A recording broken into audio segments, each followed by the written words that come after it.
Hi guys, how's it going? Matt the Modder here, and welcome back to a SimCity 3000 tutorial video. And in this video, I'm going to tell you how to survive fires.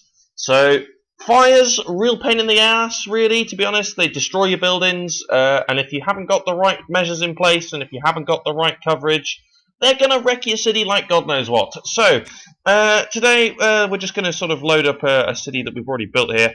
I don't know.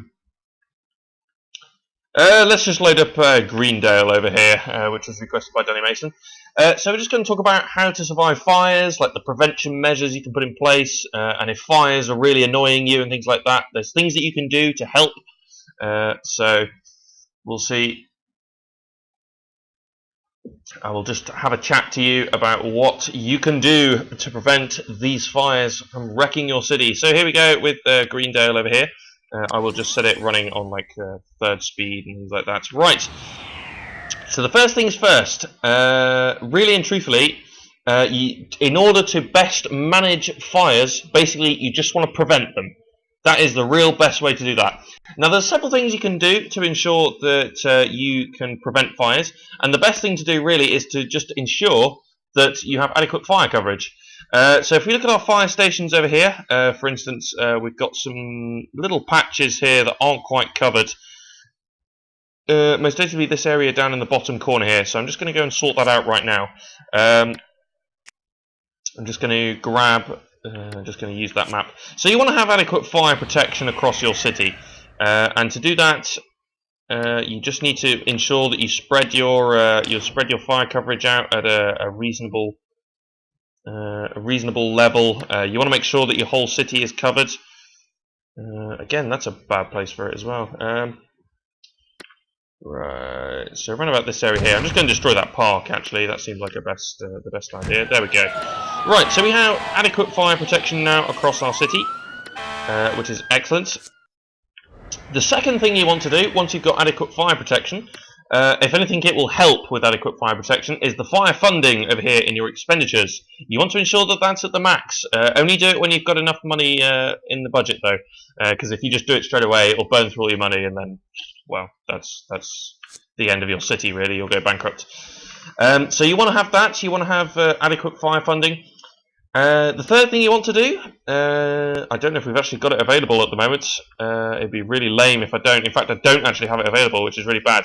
But there is an ordinance called the Smoke Detector Ordinance. I don't think it's here because this city is actually in 1900.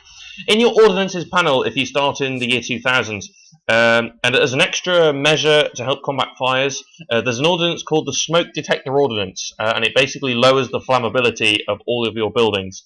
That is great to have. It's relatively cheap as well. It's a really good one to go by, and definitely well worth enacting. Even when your city may be struggling a little bit, certainly it's a really good one, because if anything, fires are going to cause damage. And if they cause damage, well, you've got to pay the repair bill.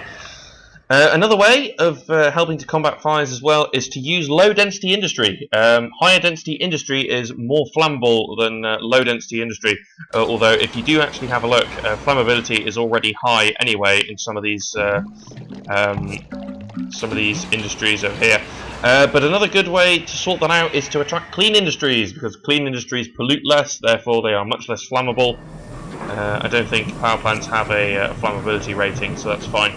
Right, so you've got all your prevention measures in place and things like that, but there's always one sneaky corner that ends up catching fire. So what do you do? Well, if you've got adequate fire protection, you're going to be fine. So let me just go ahead and be a real ratbag and actually start a fire over here. Right, let's go and start a fire. Right, let me try and find where exactly this fire is. Right, I can hear it burning, but I would rather it tell me. There we go, we have a fire over on the tree over here. So what do you do? There's a fire!